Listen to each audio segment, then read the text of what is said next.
This is the service elevator for Columbia Place Mall.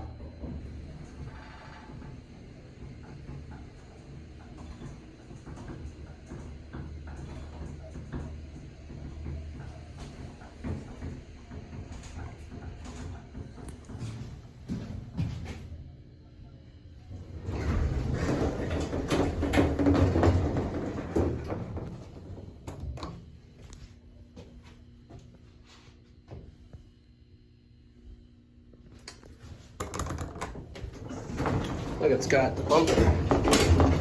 What the hell? That's weird. It just continues.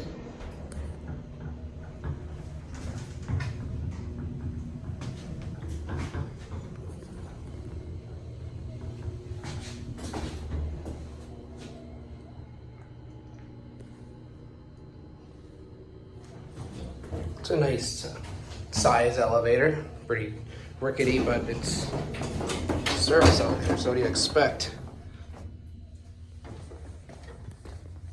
It's on up peak or down peak or some kind of peak, so it won't close. So that's it.